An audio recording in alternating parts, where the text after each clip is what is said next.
Alright, so in this video we're going to talk a little bit about making isometric tiles like what you see on the screen here. So I made this really quickly and I'm going to show you techniques so you can also make quick tiles like the one you have on the screen here. It's a two-step process basically, and it involves coming up with this shape here first, and what you'll want to do is once you get to this stage, you'll want to probably save your file and maybe separate this. I would probably name it like ISO template on the layer, and then so you generate your tiles beneath that using different techniques. So we're going to go through this process. I went through it in the second class today, but I didn't have time in the first class. So I wanted to make a video for both classes so that if you had any issues, you could follow this video and come back and check your techniques and make sure that you didn't miss any steps. So alright, let's get to it. So what I'm going to do is I'll just delete that and start fresh here. I've got a 1024 file, 1024 by 1024 square, 300 pixels is good, resolution. So once you have that, you might want to make it bigger, zoom in, and do a new layer. And grab your shape tool, and your shape tool setting should be like mine here. You won't want to fill, so you want to disable the fill. You want a black color stroke, and 6 pixels is probably a good stroke width. This just represents the type of stroke, so we just want a straight solid line. You can have dotted and dashed lines as well, and you can leave all this stuff alone. So I'm going to draw my perfect square by holding Shift, and once you see if you've got your Smart Guide active, which again is under View, sorry, Show Smart Guides. When that's active and you're moving elements around on the layer, you can see that Smart Guide is telling me that now this square is perfectly centered on the background layer. So that's good. So that's what we want. So you can see that if I disable the background layer, I've just drawn a black line wireframe of a square. Okay, so what we need to do now is we need to rotate it, and I want to rotate it at a perfectly 45-degree angle. So what I'm going to do is Control T, and if you hold down Control, you can see this is actually telling me the units in inches of the edges, off the edges for the square. So that's just kind of cool. But if I hit Control T and then I hold Shift, you can see that it's going to snap 15-degree increments. And so once I'm rotated at 45 degrees, it should line up like this, like a diamond. Okay, so that's great. So that's what we want. So now I'm going to hit Enter. And now that we're at this stage, I want to go ahead and change my shape to a raster image, which is fine because we're going to be making very small tiles. We don't need to keep working in vector. So I'm going to rasterize the layer, and then now I'm going to transform it again. I'm going to hit Control T to bring up the transform. Now I'm going to click Free Transform, and when I pull it up from the bottom, you can see it's kind of scales the entire thing. So I'm going to go a little bit past the halfway point where it snaps. There. That's probably good. Alright, that's fine. Now I'll hit Enter, and now I'll have the top of my isometric tile established. And now what I need to do is I need to duplicate this twice. Once for the bottom of the tile and once for the the thicker bottom of the top. So I'm going to have a grass top and a brown bottom earth section. So I'm going to hit Control J twice. And that's going to just duplicate that rectangle layer, and that's fine. What I'm going to do is I'm going to push down my original layer all the way down to right about there. And then the second one I'll bring down just a little bit, maybe like 0.4 inches. A little bit more. Okay. But make sure when you are moving the layers you hold shift, otherwise you can go off center. Alright, so that's good. So now what we want is I'm going to go in my line tool and I'm going to grab a black color with no stroke. Okay, so I've got my line tool. You can see over here that it's set at 11. I'll change that to 6. And let's just practice. If I do it on the top layer, it should make, yeah, it makes a shape because I haven't changed it to pixels. So what I'll do is actually change it to pixels because we've already rasterized at this point. So that's fine. It can bleed over a little bit. That's fine. Just want to connect the 3 visible edges here. And so those are now nice and connected up. The next part is really just cleanup work. So what we're going to do is we're going to merge all 3 layers. So right click, merge layers. And now if I turn off the background and turn on our top level, you can see we have the wireframe, but you can see the lines going through to the back, and those are not what we want. So what I'm going to do is you could either do this.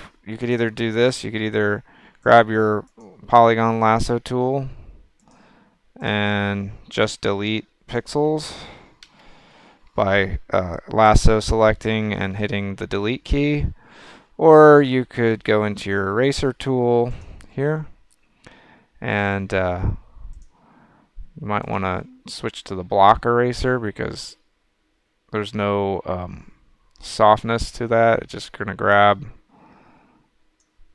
the pixels themselves that are within this little box, this little block, and it will erase them all the way. Okay, so you can see the lines that I'm erasing are,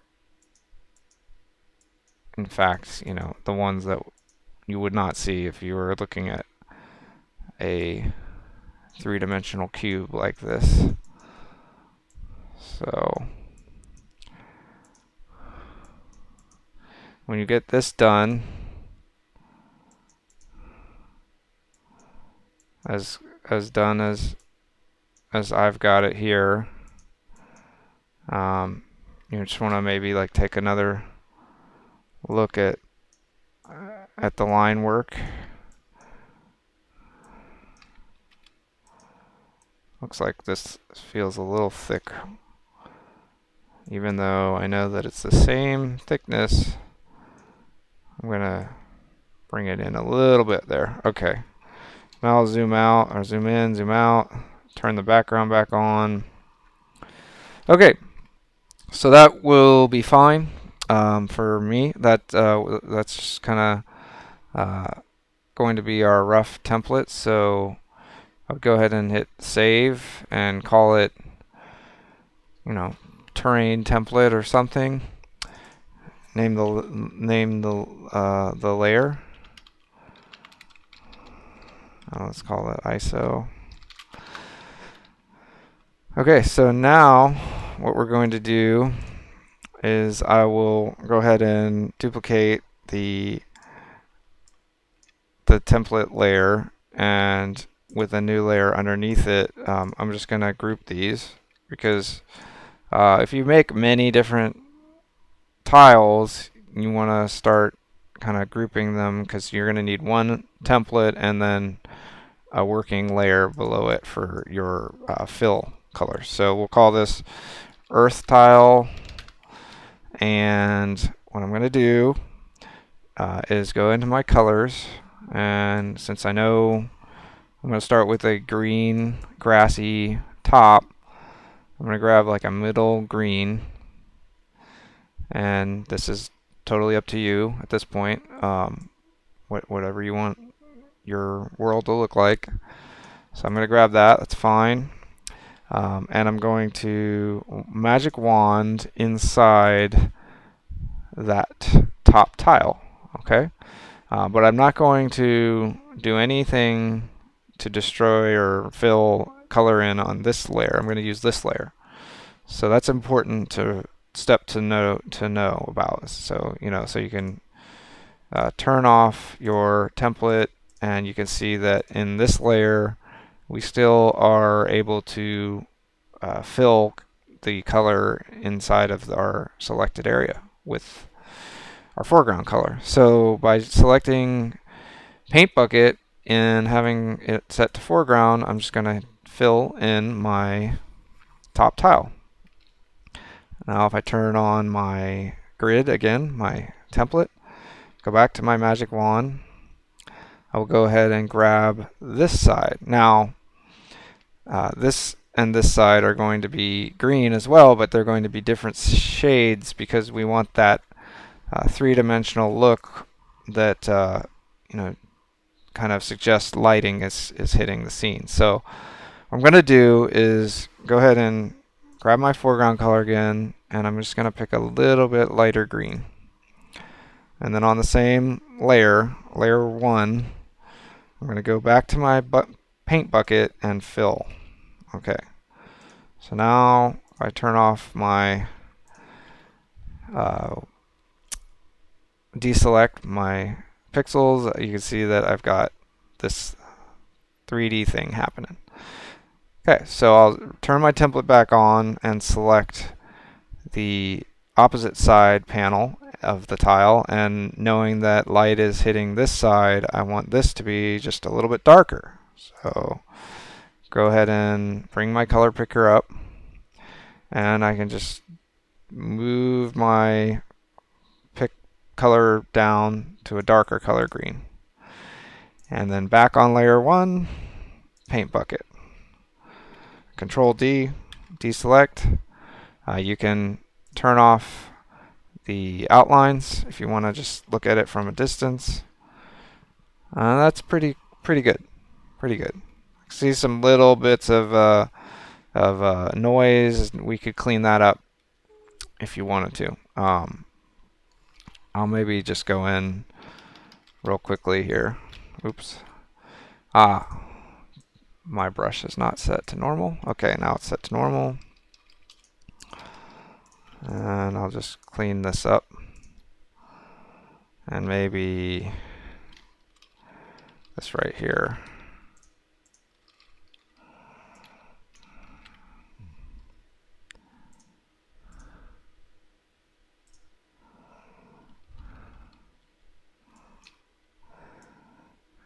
You don't have to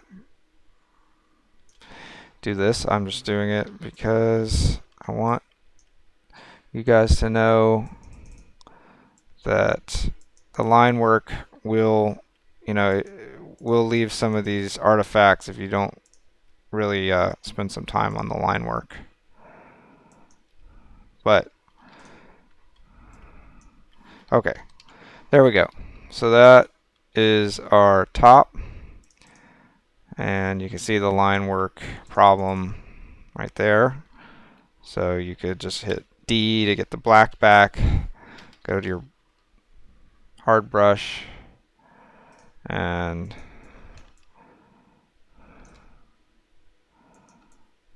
fill it in. There we go. Okay. Then I'll erase those areas so that in the future, if I use it, it won't show up again. Okay. Now for the dirt areas. So I'll go ahead and do the same thing where I'll magic wand in just the area here. And I'll know that this is going to need to be like a brownish color. So down here in the orangey reds, I go. And I'll just pick sort of a dark brown. Why not? That one looks fine. Okay. Go ahead and switch to the paint bucket, which is Shift G. And oops, on layer. On the layer that has the painted part, I'm going to fill in dark brown. And I'll go into my color picker again and grab sort of light brown color. And I'll magic wand the last remaining tile and paint bucket away. So now we have a nicely lit, cool looking tile. And if I take off, I can see that I've got a little bit of imperfection to it, but that shouldn't take long to fix. You could, this point, change the color on the, if you go to Control U on the template layer and hit colorize, you could go in and see some things happening. Here we go. You could add a color like a green color, brown color, red color. So I'll just go with like a light green, lime green kind of thing on the top. And you know, if you wanted to, you could do the same thing just by isolating your line work beneath the top, and doing the same thing, but maybe switching to like a brown color, like that. It just makes it look a little more cartoony and sort of a professional looking level. So there you go. So there is the first go at just a very blank looking tile. Now I'll show you real quickly here just some ways to make it maybe a little more pixelated or 8-bit. So what you can do is I'll make a duplicate layer. I'll just drag out by holding Alt and dragging the layer. You can create a copy real quick. Same with Control J. So I'll turn off my, call this the base earth tile, and we'll call this one like Minecraft tile. So that's what we're going to do, is kind of make it look Minecrafty. Alright, so to do that, I'm going to go into my eyedropper, pick the green on top, but I'm going to pick sort of a gray or darker color, and I'm going to go into my brush selections here, and I will pick one of these art brushes, these charcoal brushes, and that'll work. So you just want to, one thing I'm going to do is rotate it a little bit, so you can see that you can rotate your brush here.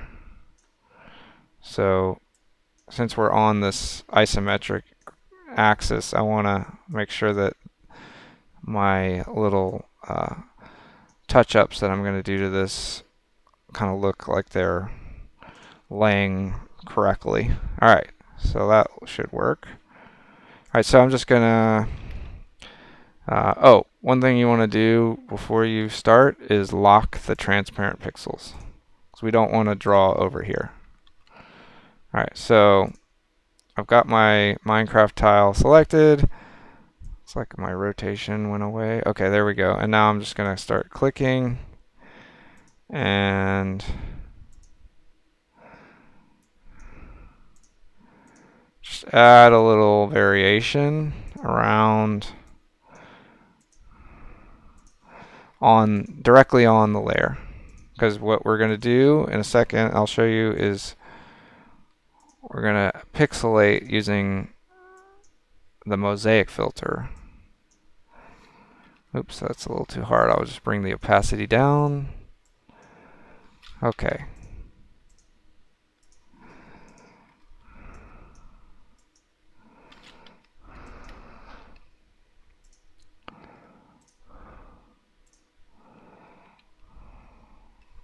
And then I'll maybe do some smaller ones here and there.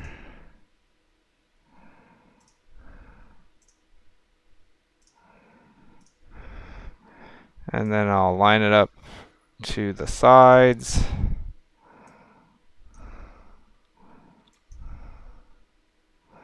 And that's probably got to be even darker because it's not going to show up. Okay.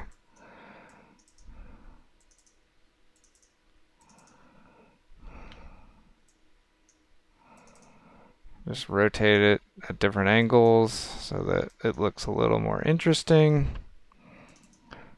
potentially. And you don't have to get too carried away. Just enough to kind of make sort of an animal, like an animal tracking pattern, animal tracks. And I'll do a little bit different variation of a lighter color here.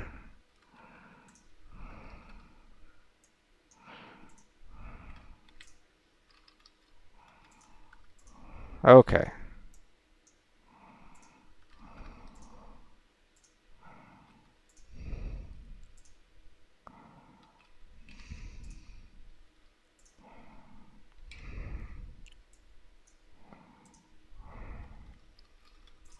Alright, that should be fine.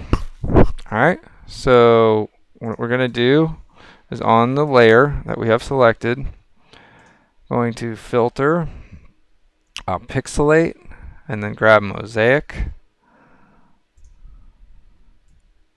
And you can see sort of right away kind of what we were shooting for is obtainable. See, because I did it on the whole layer, it affected the tile itself, the ground, the dark brown area, which is fine. I think in class I lassoed area, just this area, so that it only affected the grass part. But you know, you can bring it down. You can play with the cell sizing till you get kind of the look you're wanting from it, and then just click OK. And then when you zoom out, you've got your kind of 8-bit Minecrafty looking tile. So that's it. That's how to make an isometric tile in Photoshop. And when you're done, if you're satisfied with the look of this, you can make a new document. That's fine. We'll just use that for demonstration. I'll just move the whole group into that document, and I'll resize the group, and then you can just alt move new groups and stack them in a way that makes it look like a 3D world. So, and this is where it really helps having the smart guides on. I actually don't know how you could do it. I mean, you could, but it's very helpful. So there you go. We got 3. Now I'll make another 3 back here, and I'll move those underneath.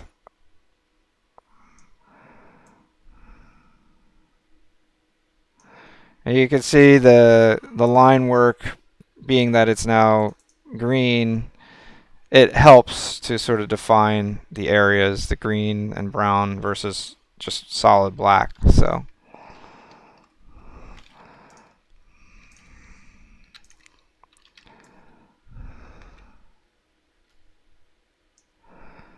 and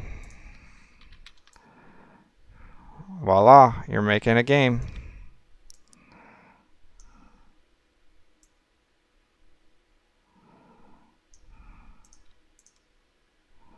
Oh, and another thing you could do is when you have a lot of folders or layers like this, you might want to just turn on temporarily the layer guides, layer edges. So that just shows you everything, an outline of every layer that's selected. So now I know that those tiles should be in the foreground, so I'll move them to the top. There we go. They're annoying when you don't need them, but when you have them for specific purposes, they are helpful. And that was under, again, View, Show, Layer Edges.